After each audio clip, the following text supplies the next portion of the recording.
Hello everyone. Economics के प्रति समर्पित इस यूट्यूब चैनल में आप सभी का दोबारा से स्वागत है। लास्ट वीडियो में हमने समष्टि अर्थशास्त्र या मैक्रो इकोनॉमिक्स के बारे में अध्ययन किया था और हमने देखा था कि जो मैक्रो इकोनॉमिक्स है वो ग्रीक भाषा के मैक्रो शब्द से लिया गया है, जिसका अर्थ होता है बड़ा या लार्ज। अतः समष्टि अर्थशास्त्र में इकोनॉमिक्स मतलब संपूर्ण देश की समस्याओं का अध्ययन किया जाता है जो इकोनॉमिक्स से रिलेटेड है, जैसे कुल उपभोग, कुल रोजगार, राष्ट्रीय आय, कीमत स्तर आदि, इन सभी का इसमें हम अध्ययन करते हैं। उसके बाद हमने देखा था कि जो समष्टि अर्थशास्त्र का विषय क्षेत्र वो क्या है। तो इसमें हमने देखा था कि मेनली इसके 8 विषय क्षेत्र होते हैं, जिसमें सबसे पहला था थ्योरी ऑफ नेशनल इनकम या राष्ट्रीय आय का सिद्धांत। उसके बाद हमने देखा था रोजगार का सिद्धांत या थ्योरी ऑफ एम्प्लॉयमेंट। तीसरा हमने देखा था मुद्रा का सिद्धांत या थ्योरी ऑफ मनी। फोर्थ हमने देखा था सामान्य कीमत स्तर का सिद्धांत या theory of general price level. Fifth था आर्थिक विकास का सिद्धांत या theory of economic growth. Six था अंतर्राष्ट्रीय व्यापार का सिद्धांत या थ्योरी ऑफ इंटरनेशनल ट्रेड।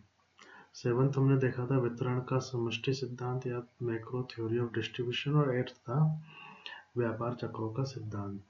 फिर उसके बाद हमने ये भी देख लिया था कि अगर इसके बारे में अगर क्वेश्चन आ जाए तो किस तरीके से करना है, कि सबसे पहले माइक्रो की परिभाषा दे देना, मैक्रो की परिभाषा दे देना, इन दोनों के विषय क्षेत्र के बारे में बता देना और जो इन दोनों के बीच में डिफरेंस है वो बता देना। अब आज के इस वीडियो में हम देखेंगे कि इनमें मुख्यतः क्या क्या अंतर पाए जाते हैं। तो इस वीडियो को आप थोड़ा ध्यान से देख लेना।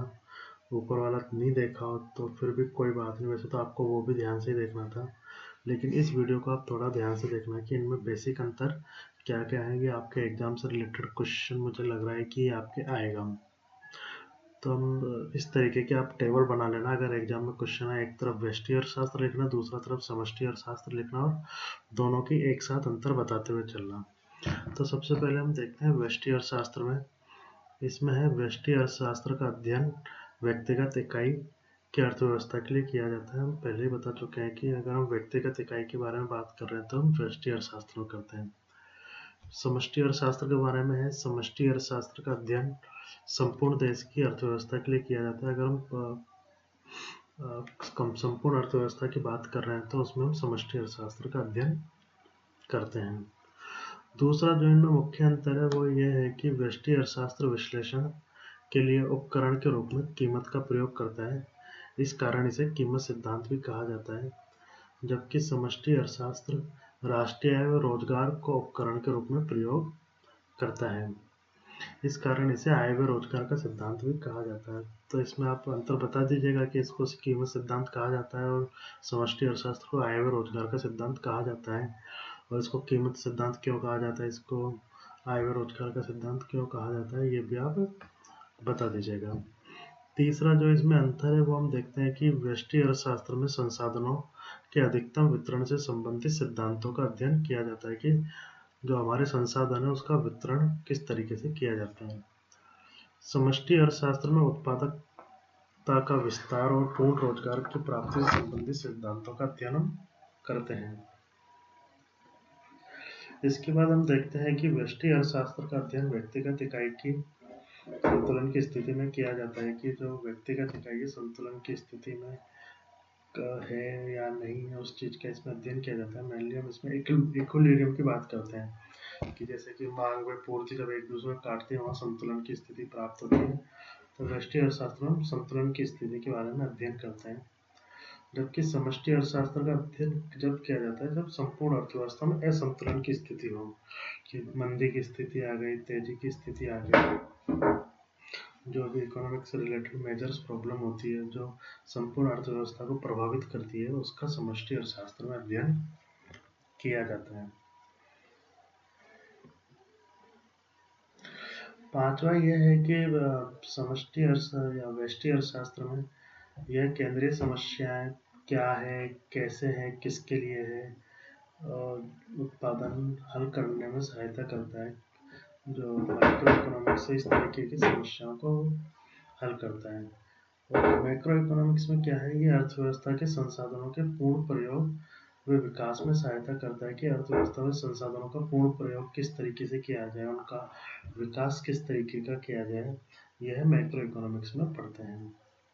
फिर हम देखते हैं माइक्रो इकोनॉमिक्स में, यह अर्थव्यवस्था में पूर्ण रोजगार की मान्यता पर आधारित है, कि ये मानते हैं कि अर्थव्यवस्था में सदैव पूर्ण रोजगार पाया जाता है, किसी भी प्रकार की बेरोजगारी नहीं पाई जाती। जबकि समष्टि अर्थशास्त्र में यह है कि यह अर्थव्यवस्था में साधनों के अपूर्ण व अल्प रोजगार पर आधारित होती है, कि साधनों में अपूर्ण रोजगार है व अल्प रोजगार है, यह इस पर आधारित होता है हमारा समष्टि अर्थशास्त्र। ये भी आप याद कर लीजिएगा। फिर जो सेवंथ है वह व्यष्टि अर्थशास्त्र व्यक्तिगत फर्म, उद्योग, उत्पादन की इकाइयों में उतार चढ़ाव की व्याख्या करता है। जबकि समष्टि अर्थशास्त्र कुल रोजगार, कुल निवेश, राष्ट्रीय आय, कुल उत्पादन आदि का अध्ययन करता है। एक जो इसकी आखिरी विशेषता है वो आप देख लेना कि यह है कि यह आंशिक संतुलन की विधि है माइक्रो इकोनॉमिक्स। इसमें पार्शियल इक्विलिब्रियम की बात करते हैं, जबकि मैक्रो इकोनॉमिक्स में हम सामान्य संतुलन की विधि है या जनरल इक्विलिब्रियम की हम मैक्रो इकोनॉमिक्स में बात करते हैं, सामान्य संतुलन की। एक बार ये 8 पॉइंट आप दोबारा देख लो कि क्या क्या पॉइंट है, आप इसको पढ़ना, किताब से देखना, कोई चीज़ समझ में नहीं आया तो आप पूछना। आप इनको याद करने की कोशिश करना कि सिंपल से 8 पॉइंट है, आप एग्जाम में लिख लेना, आपके नंबर अच्छे आएंगे। पहला ये है कि इसमें व्यक्तिगत इकाइयों का अध्ययन किया जाता है, मैक्रो इकोनॉमिक्स में संपूर्ण अर्थव्यवस्था का अध्ययन किया जाता है।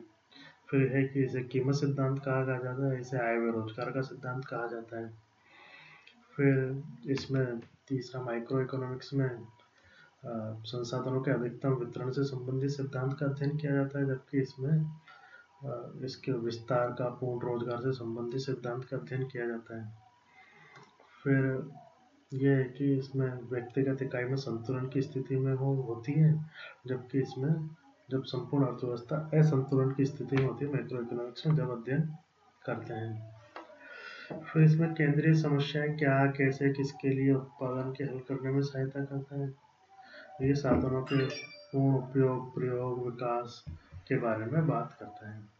फिर जो माइक्रो इकोनॉमिक्स में पूर्ण रोजगार की मान्यता पर आधारित है, जबकि मैक्रो इकोनॉमिक्स अपूर्ण व अल्प रोजगार पर आधारित होती है। और एक ये है कि इसमें पार्शियल इक्विलिब्रियम या आंशिक संतुलन की बात करते हैं, जबकि मैक्रो इकोनॉमिक्स में जनरल इक्विलिब्रियम या सामान्य संतुलन की बात करते हैं। इससे रिलेटेड आपको कोई प्रॉब्लम हो, कोई समस्या हो तो पूछना, और हो सके तो किताब पढ़ना। किताब पढ़ने के बाद में अगर कोई समस्या है तो पूछ लेना। वैसे तो ये जो मैं वीडियो बना रहा हूँ, एक TR जन ओपी खन्ना की किताब आती है, 12th क्लास की रेफरेंस बुक है, मोस्टली मैं उसमें से ही बना रहा हूँ, क्योंकि ज़्यादा हाई लेवल पे मैं जाना नहीं चाहता। कुछ बच्चे नए हैं जो इकोनॉमिक्स पहली बार पढ़ रहे हैं, तो उनके लिए अच्छी किताब है। और BA फर्स्ट ईयर के लिए लक्ष्मी नारायण नाथुराम का की आप किताब पढ़ लेना, अच्छी किताब है, राजस्थान यूनिवर्सिटी के सिलेबस को कवर करते हुए चलती है। कोई ज़्यादा किताबें मत खरीदना, हो सकता है कि आपके कोई जानकार हो, कोई दोस्त हो, वो आपको बड़ी बड़ी किताबों के नाम बताते, तो आप मत देखना।